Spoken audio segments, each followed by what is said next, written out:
good? This be your girl, Divine Karma, coming in with today's oracle message. How are you? I send you peace, light, love, and harmony, as I always do about this time. Why? Because Divine Karma loves you, baby. No filter today. You get just me, right? We get so caught up in these filters. So no filter to me today. Just divine. All right, me in the raw. Just got up. So, what's good, y'all? I hope everybody's doing great. Doing okay. Had some moments yesterday, but I'm all right.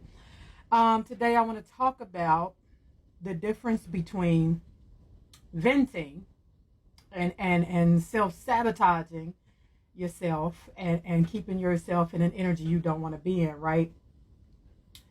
Spirit speak to me, through me, and for me. We go through stuff, and then, we all have outlets. We all have people that we vent to, right? We have friends, we have family, whatever. And it's always good to get stuff off your chest. Don't never think that's not a good thing. That's always a good thing that, you got to cry. They say, I truly believe when you cry, it's like, your tears is, it's like fertilizer for moving yourself into a better space, different, we vent in different ways, but we have friends and family that we vent to and talk about things too. But there's a difference between venting and expressing your feelings and talking to friends and family, and it's a difference between that and self-sabotaging and keeping yourself in an energy, right? You'd be amazed on sometimes, because I know I have looked over, like just did a review of the past year, and still talking about the same stuff that we was upset about a year ago, right? It happens. We all do it. I know I'm guilty of it. If you experience a bad breakup or something like that, or you've been in a, really, really toxic relationship, like I said, it's one thing to vent. But if you look up and it's 6 months later and it's a year later and you are still talking to the people that you vent to about this same situation, that's not a vent. You're not venting anymore, right? You've decided to keep yourself in that energy, and you're self-sabotaging yourself, right? That's what that is. And like I said, I'm guilty of it. I've done it. I've been there, right? And it's very hard.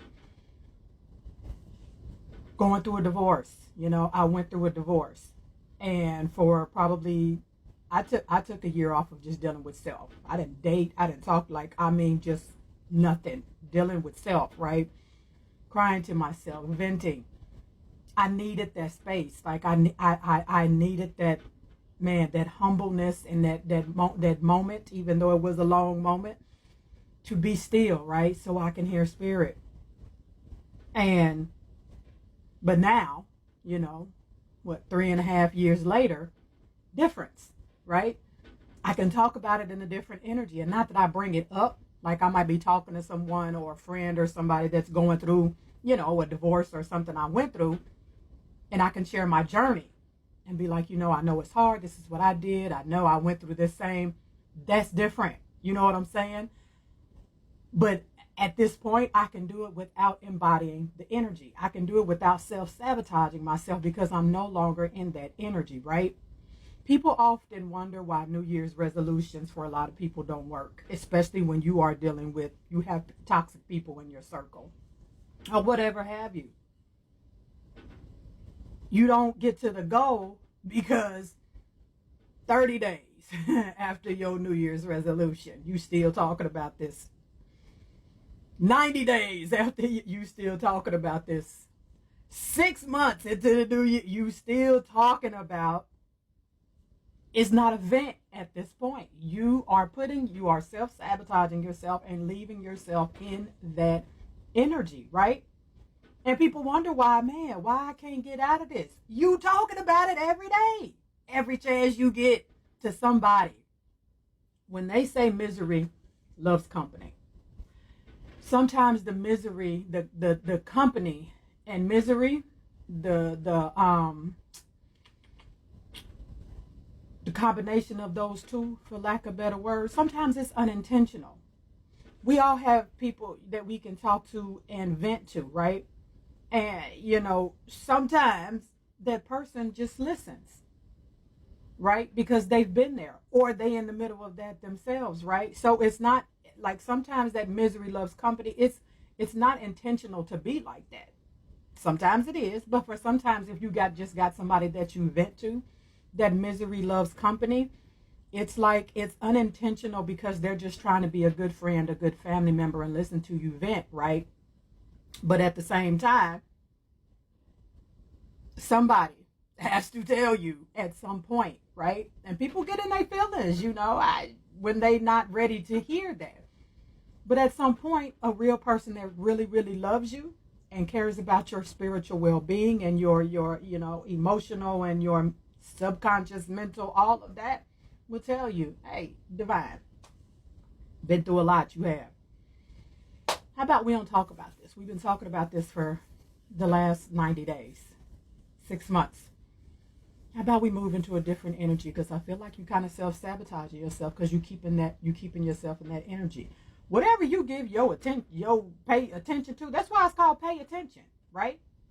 If you keep giving something your energy, you're paying it.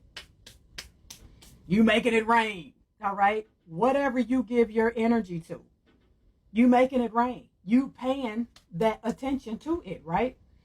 And it's easier said than done because we all go through stuff. But like I said, you have to either have someone to really sit down and tell you, hey, this ain't vent no more. You're self-sabotaging yourself, keeping yourself in that energy, right? Or you have to come to that realization yourself and realize, man, I need to get out of this energy. And it's very hard to do. There, you know, multiple steps for me that I do to get out of a certain energy, especially when it's heartbreak or dealing with, you know, somebody that was toxic in your life, right? Meditation. I indulge myself in things I love to do, readings, tarot. Like, one thing I do is I don't watch a lot of TV, but when I'm going through something, I make it my business to watch funny stuff on TV. I'll go watch old episodes of Martin. Somebody put me on the Young Sheldon. That little dude cracks me up. Like, these are the things that I watch. Another thing that I watch frequently when I'm in that, I feel myself in that on that borderline self-sabotage kind of energy. I watch the documentary The Secret. And that I probably watched that documentary probably 40 times. And it always, you know, kind of balances me out a little bit. So just overstanding. You give your attention and your energy to something, that's where you're going to be at, right? Especially with somebody that has hurt you. If you keep talking about it, if you keep speaking on it and talking about it every single day and texting about it, and you and your friends got a group session, like if you keep doing that every single day, you're giving that person all your attention and energy. That's how it works. And you just gonna keep yourself in that energy, right? Like I said, know the difference. We all vent. We all do.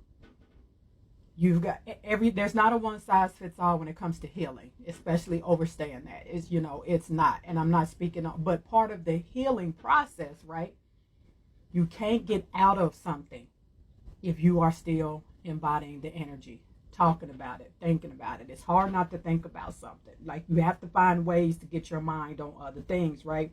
And have solid people in your cipher that's going to tell you, hey, you know what, Divine, you like playing basketball. Let's go play basketball today so you can get your mind and get out of that energy, right? And it takes time. It ain't going to happen overnight. But you have to consistently make steps to get yourself out of that energy. Fall back on the venting. When it first happens, whatever you vent about, when it first happens, you might vent for a full week straight and cry. I'm telling you, I know because I've been there. That second week, check yourself. Meditate. Ask the Divine, you know what? Help me vent a little less this week. Help me cry a little less this week, right? You have to have your own process to healing. But the end goal is to, know how to get yourself out of that energy so you don't continuously self-sabotage yourself. And at a point, you'll get to a point in your life you'll look back over things you've been through and you can talk about it with joy and laughter and be like, man, I went through this too. So let me explain to you how I got through it, right? That's the end game. This divine karma. I love you, and I love it when you love me back.